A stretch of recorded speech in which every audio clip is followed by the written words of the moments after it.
Hello friend, हमारे YouTube channel में सभी का स्वागत है। दोस्तों, इस वीडियो के माध्यम से हम लोग एक बिहार में न्यू रिक्वायरमेंट जो आए हैं उससे संबंधित हम लोग बात करेंगे। और ये जो भर्ती जो है आपको BSSC के माध्यम से आया है, तो ये बहुत बड़ी भर्ती है। आपको सीट की बात करें तो 682 के आसपास रहने वाले हैं। ठीक है, तो वीडियो बने रहेगा। और जो भी दोस्त अगर मेरे चैनल पर नया है तो चैनल को सब्सक्राइब कर ले, साथ में बेल आइकन दबा लें।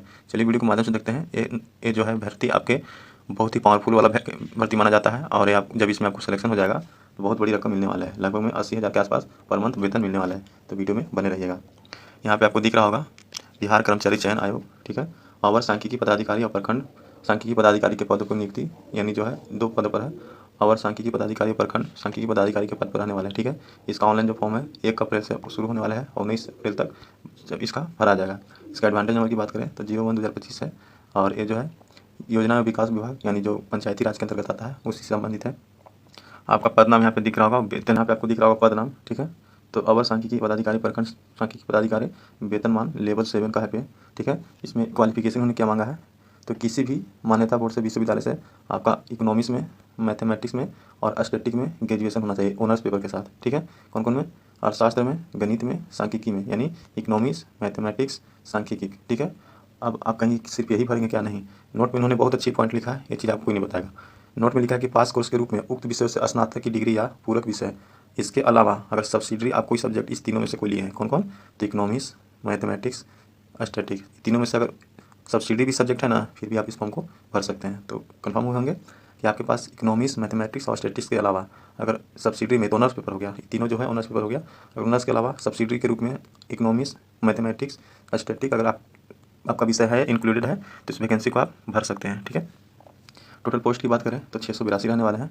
और यहाँ पे आपको दिख रहा होगा सभी का कैटेगरी और अलग अलग सभी का वैकेंसी। जैसे जनरल के लिए कोड है 01, इसमें 313 पोस्ट है, जिसमें से 35% महिलाओं को रिजर्व रखा गया है, तो 110 को महिला का है। ठीक है, अगला है 98, यानी SC का, और 94 है महिला लोग के। ठीक है, अगर अनुसूचित जाति के कहेगा, जनजाति का, तो इनके लिए 03 कोड है और 7 गो पोस्ट है और 2 गो महिला का है। ये पुरुष का टोटल सीट है और ये महिला का सीट है। ठीक है, आगे अत्यंत पिछड़ा वर्ग के लिए इसका कोड 4 रखा है और 112 टोटल पोस्ट है और 39 गो है महिला का है। ठीक है, पिछड़ा वर्ग 05 इसका कोड है और 62 पोस्ट है और 22 गो जो है महिला का है। ठीक है, पिछड़ा वर्ग की महिला के लिए इसमें पुरुष नहीं जाते हैं, 06 कोड है, 22 को सिर्फ महिला का है। ठीक है, इसमें किसी अन्य महिला का रिजर्वेशन नहीं है। ठीक है, आर्थिक रूप से कमजोरी WS के लिए 07 कोड है और इसमें टोटल 68 पोस्ट है और 24 को जो है महिला का है। टोटल सीट की बात करें तो इसमें 682 रहने वाला है और 231 जो है महिलाओं को इसमें सीट रखा गया है।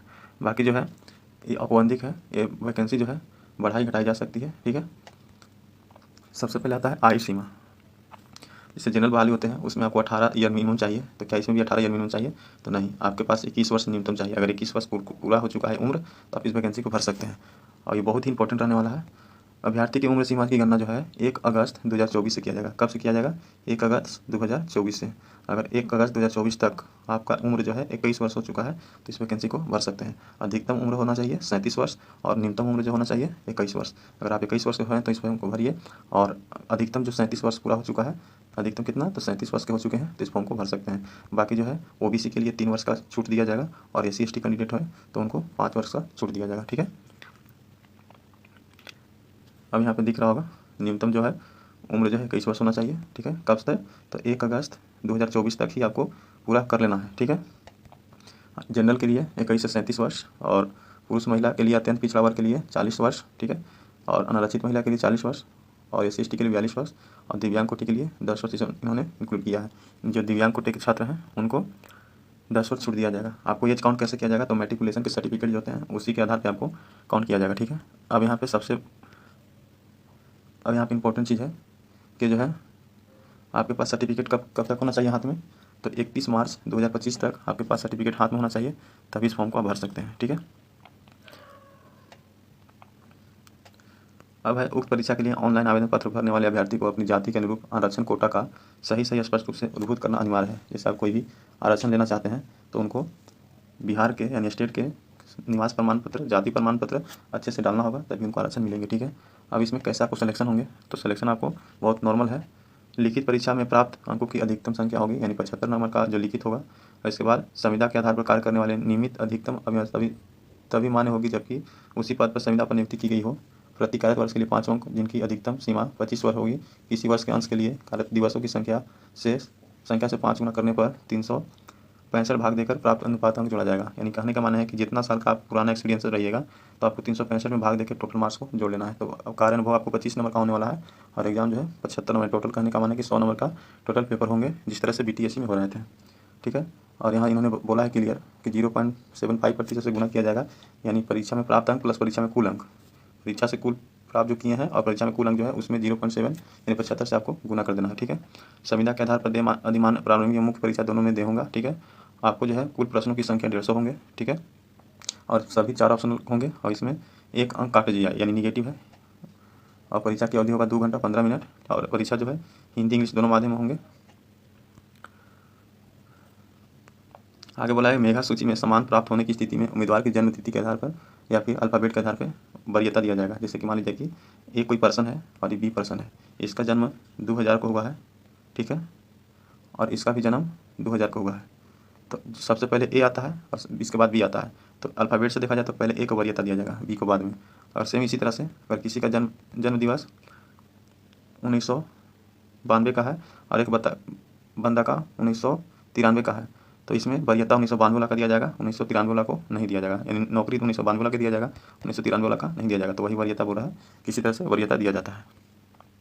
अब यहाँ जो है आप जब एग्जाम में बैठिएगा तो आपके पास मार्क्स लाने हैं। तो जनरल के लिए 40% मार्क्स लाने हैं, पिछड़ा वर्ग के लिए 36.5 मार्क्स लाने हैं, अत्यंत पिछड़ा वर्ग के लिए 34% मार्क्स लाने हैं, SC/ST के लिए 32% लाने हैं और महिला वर्ग के लिए 32% और सभी दिव्यांग वर्ग के लिए 32% मार्क्स लाना अनिवार्य है। अब बोला है उक्त न्यूनतम आय का निर्धारण पात्र लिखित परीक्षा से लागू होंगे। ठीक है, अब इसमें परीक्षा शुल्क मेन है। जनरल कैंडिडेट है तो 540 रुपये लगेंगे, SC/ST कैंडिडेट है तो 135 रुपये लगेंगे, जो भी SSC सीजन में भी लगते हैं। सभी श्रेणी के महिला दिव्यांगजन हैं या फिर कोई भी पुरुष है तो 135 रुपये ही लेंगे, वो बिहार के निवासी होना चाहिए। और सभी बिहार के महिला निवासी हैं, कोई भी कैटेगरी के होंगे तो उनको भी 135 रुपया देना होगा। बाकी अदर राज्य के जो भी भरेंगे तो उनको 540 रुपया ही देना होगा। ठीक है, और जो फ़ी होगा नॉन रिफंडेबल होगा। ठीक है, आपको रिफंड नहीं किया जाएगा और इसका ऑनलाइन माध्यम जो है 1/4 से स्टार्ट होने वाला है, 19/4 तक इसका फॉर्म भरा जाएगा। ठीक है, और सभी प्रश्न होंगे वस्तुनिष्ठ होंगे। अब इन्होंने बोला है कि जैसे कि 682 पोस्ट है, तो अगर इस पोस्ट में 40,000 से अधिक अगर फॉर्म गिरते हैं तो ये जो परीक्षा है 2 पाली में कराएंगे। ठीक है, यानी अगर 40,000 से अधिक आवेदन प्राप्त होने पर प्रारंभ परीक्षा योजित के आवेदन प्राप्त होने पर मुख्य परीक्षा जो है आपको 2 चरणों में कराएंगे। ठीक है, यानी 1 से अधिक चरणों में परीक्षा कराया जाएगा। ठीक है, तो 40,000 से ज़्यादा ही आएगा क्योंकि यहाँ बहुत सारा लड़का का नौकरी की ज़रूरत है। अब आपको जैसे कि वैकेंसी के 5 गुना आपको जो है इसमें अभ्यर्थी को चयन किया जाएगा। जैसे 682 को पोस्ट है तो इसका 5 गुना आप कर लीजिएगा, जो भी आएगा उतने ही लड़का का सिलेक्शन होने वाला है। यानी एक सीट पर 5 लड़कों का इसमें सिलेक्शन होने वाला है PT में। परीक्षा का इन्होंने सिलेबस दिया है, तो सामान्य अध्ययन से रहेंगे, सामान्य विज्ञान और गणित से रहेंगे, मानसिक यानी रीजनिंग से आपको रहेंगे। ठीक है, और इन्होंने सिलेबस बताया है, यहाँ पे दिख रहे हैं सामान्य अध्ययन, समसामयिक विषय, भारत और उनके पड़ोसी देश है ना, ये सब सभी सामान्य विज्ञान गणित मानसिक यानी रीजनिंग, ये सभी जो है हिंदी इंग्लिश बाईलिंगुअल मिलेंगे। और इसमें जो है मेंस के लिए हिंदी अर्थ होगा, यानी जो अभ्यर्थी इसमें 30% या 30% अधिक अंक लाएंगे उन्हीं का दूसरा पत्र मूल्यांकन किया जाएगा। यानी जो मेंस में इसका पेपर 2 होंगे तो 30 नंबर अगर लाते हैं तभी आपका पेपर चेक होंगे। दोनों पेपर जो है एक ही दिन होंगे। ठीक है, समान अध्ययन, समान विज्ञान गणित रीजनिंग, ये सभी आपको देखने के लिए एग्जाम में मिलेंगे। अब आते हैं आरक्षण। आवेदन में दिया गया स्थायी पता ही आरक्षण का उपयोग, यानी जो भी आरक्षण लेना चाहते हैं तो उनको बिहार के डोमिसाइल चाहिए तभी आप आरक्षण ले सकते हैं। फॉर्म भरते समय आपसे जाति और निवास प्रमाण पत्र मांगा जाएगा। ठीक है, जैसे कि SC/ST है तो उनको जाति प्रमाण पत्र निवास प्रमाण पत्र देना होगा। ठीक उसी तरह से OBC OBC होंगे, EWS होंगे तो सभी अपना बनवा के देंगे। ठीक है, और सभी का जो है फॉर्म जो है ऑनलाइन माध्यम से एक्सेप्ट किया जाएगा, इसमें आपको ऑफलाइन की कोई गुंजाइश नहीं है। अगर आप दिव्यांग कोटे के अंतर्गत हैं और फॉर्म भर देते हैं तो अगर आपके पास जांच में अगर विकलांग कोटा का सर्टिफिकेट नहीं मिलता है तो आपके विरुद्ध कार्रवाई किया जाएगा। और ये सर्टिफिकेट जो है विकलांगता का जो 40% डिसेबिलिटी होता है उसको आपको यहाँ पे दिखाना होगा, यानी अपलोड भी करना है, दिखाना भी है। ठीक है,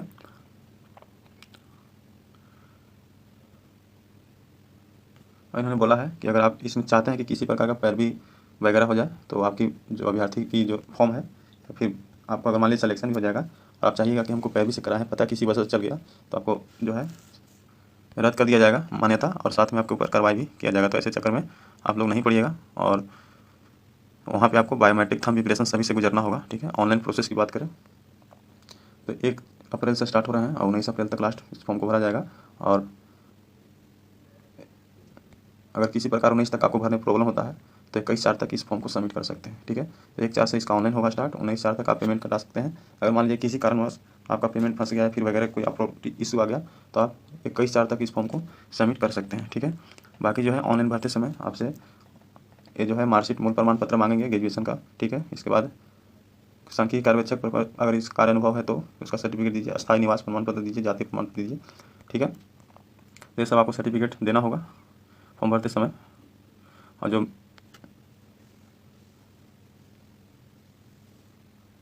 जब ऑनलाइन भरिएगा तो जितने भी सर्टिफिकेट बताए हैं उस सर्टिफिकेट को होना अनिवार्य है, क्योंकि आपसे ये जो है सर्टिफिकेट आपसे मांगे गए हैं हर हाल में। ठीक है, तो दोस्तों उम्मीद करते हैं कि सभी डाउट इसमें क्लियर होंगे और वीडियो अच्छा लगा होगा। अगर वीडियो अच्छा लगे तो ज़्यादा से ज़्यादा लाइक कीजिएगा एंड दोस्तों के पास शेयर कीजिएगा। ठीक है दोस्तों, मिलते हैं नेक्स्ट वीडियो में और इसी तरह का इन्फॉर्मेटिव वीडियो पाने के लिए हमारे चैनल से अवश्य जुड़े।